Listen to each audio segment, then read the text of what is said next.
Hello everybody, Flying Scotsman 4472 back again with another review, and today's review is on the Cars Precision Series Lightning McQueen. I know that, yes, the Cars Precision Series was canceled a long time ago, I think around a year now, close to 2 years, but I got this for Christmas and wanted to show it off, so that is why we are here. Yeah, either way, look at the box. So you got this glass window here where you can see McQueen. Can't really get a good view of his face. Side, it's his Cars Precision Series, and then some other languages. The back, you've got a nice picture of Lightning McQueen. And the way he looks. So yeah, along with some stuff at the top. Mostly in other languages, all it says is Precision Series again. Then we have cars there, and then right back to the front of the box. So yeah, it's a great looking box, but let's actually get into the model. So when you take out the box, you get this. You get this little display box with where it says Precision Series, and you've got Lightning McQueen stored in there with his hood propped up. Now I have taken this out, so there's a few other little pieces like a rubber band that goes around it and a few other things that'll be on there, but nothing really too major. So let's take the box off. And mind you, if this thing comes popping out, it's because I already took all the screws out. Yeah, alright. Take the box off. And so let's take out the car bumper tag. Well, I guess technically for him it's not a bumper tag, but there, as you can see, it just says Lightning McQueen, and then on the back it's got homemade 2006 race car, V8 engine, 750 horsepower, almost 200 miles per hour, 500 feet of torque, and 600 or 6,500 RPM. And I will pretend to know what all that means. But yeah, it's die-cast metal, so it is good quality. So yeah. This is something that I'll be looking forward to collecting, especially since pretty much all the other cars have this, except as a back plate, if their thingy, the thing that's on the back of cars. So yeah, either way, so there's that. And also, this, oh geez. But yeah, now let's get on to McQueen. So take them out. Usually you'd have to unscrew the bottom. The only reason why I didn't is because I already did. But either way, here is Precision Series Lightning McQueen. So I'm going to close the hood. We'll save that for later. Actually, now let me open the hood. Now this is one thing that I'm going to say before you buy this. If you constantly cut your nails, you're going to need to find some way to do this. Because I just cut mine. Luckily I have this one little spot right there that I forgot to get, so I can pry this open. But yeah, either way, 360 view first off. I mean, this thing just looks great. Here, let me point the camera down just a bit. I mean, this thing just looks amazing. Alright, so here's the engine. As you can see, he's got things like the little black exhaust there, I think that's called. I like this chrome. It makes it look a lot more realistic to like metal. And you've got these, oh, of course that would happen. But if you guys saw, you also have those black stripes on the side.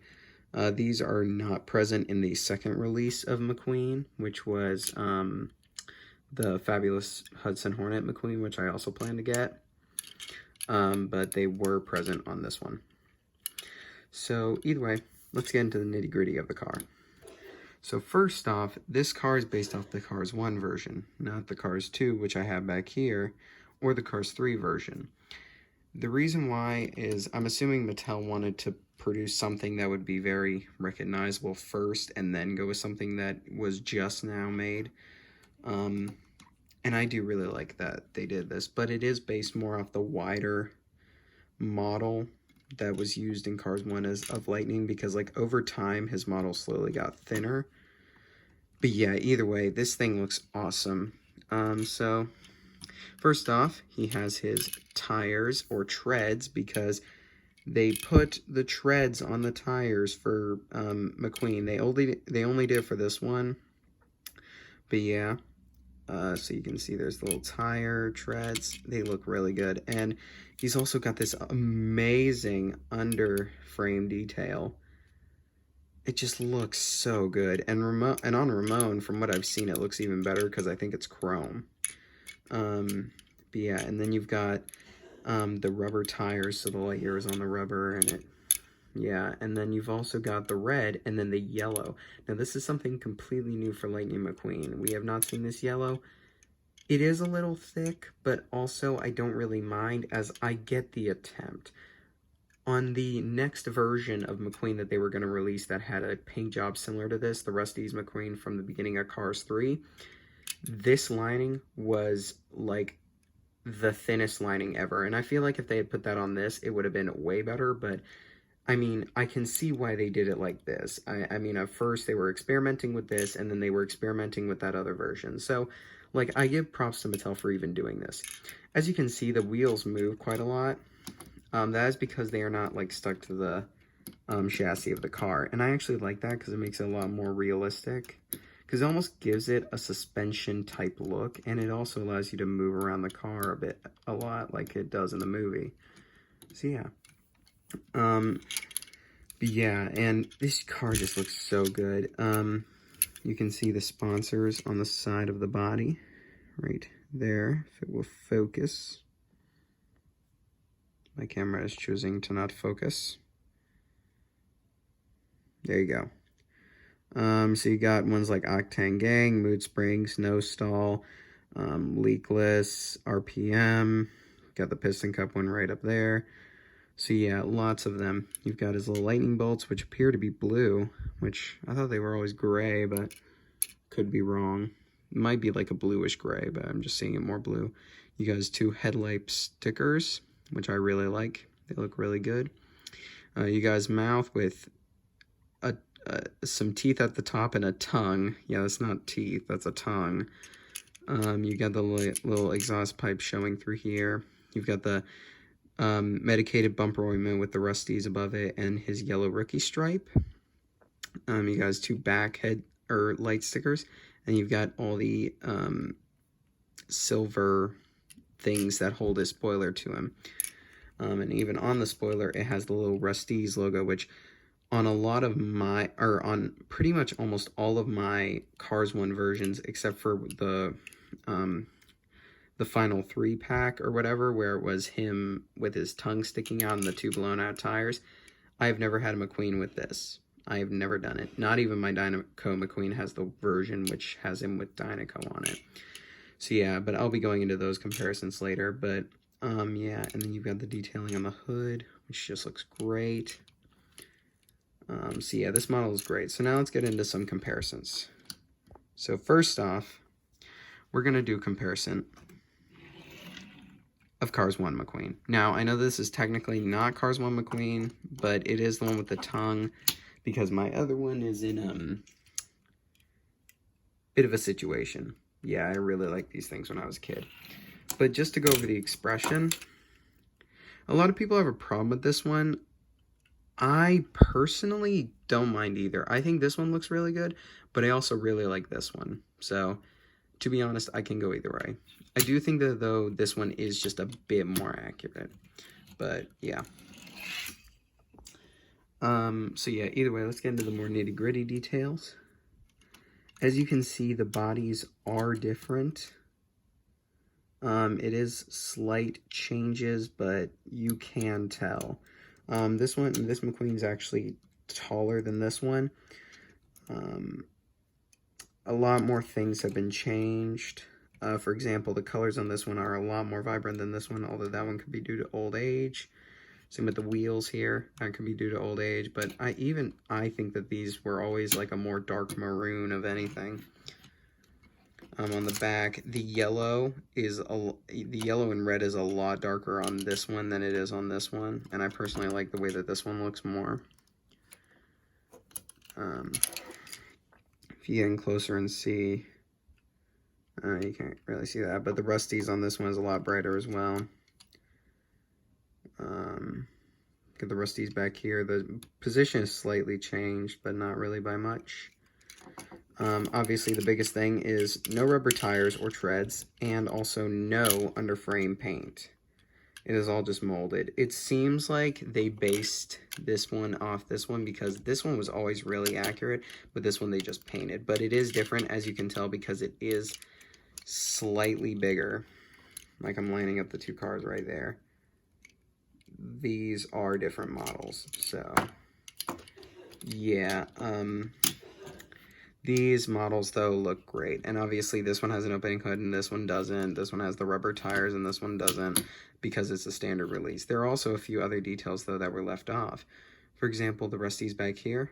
Like I mentioned, I don't know if this was only for here. Is there a date on this? No, there isn't. But yeah, I don't know if it was only for the earlier McQueens, but they don't have the rusties right here, and that was always something I always wanted on my McQueen. I don't know why, but I always did. But yeah, as you can see, he doesn't have the yellow trim around here. We didn't see that till the Hudson Hornet McQueen in Cars 2. Which, speaking of Cars 2, oh yeah, by the way, one more thing. Here is the sponsors comparison.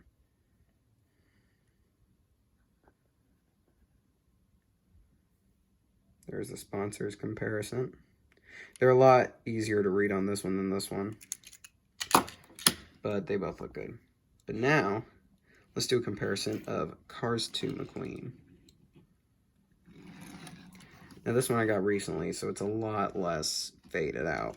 But yeah, so first off, the models are almost completely different. This one is a bit thinner to match this, as his progression goes along. But the amount of changes on this one are, wow.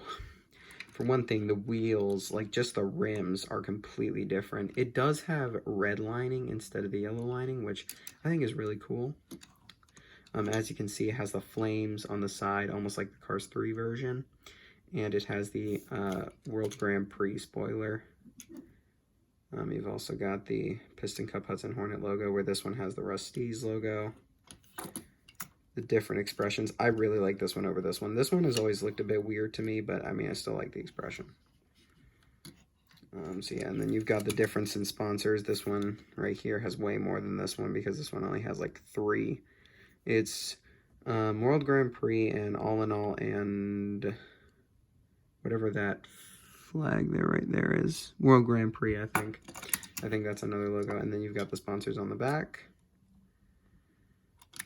So yeah, and they updated the light graphics because in this movie he actually does have lights. So these are meant to be stickers. These are meant to be legit lights, and they look a bit better on the back. Like you can tell a lot more that they're real on the back instead of that. Because on the Disney Store versions of this car, they actually had light up headlights. But yeah, either way, that is McQueen. So yeah. This was my review of the Precision Series Lightning McQueen. If you're figuring what I rate this model, I'd probably give it around a 9 out of 10, as I really like it. It's very accurate to the movie and just looks great. A lot of people are probably going to be wondering, how does this stack up to the basically what a lot of people, I guess, would consider the Precision Series of Thomas and Friends, and that would be either Bachmann. But if we're doing die casts, Ertl. Well, they're about even, if I'm to be honest. Using my City of Churro here as an example, because he's the closest to a real-life engine that I own. He looks great, like, with the amount of detail on him, and that'll be saved for a different review, but like compared to McQueen, where they both look extremely accurate, I'd say they're about even in terms of quality. Like the fact that Mattel was making this and Thomas and Friends at the same time, yet we got Take and Play and Adventures instead of this is like a bit sad. But either way, that was my review of the Precision Series Lightning McQueen. Thank you for watching, everybody. Bye for now.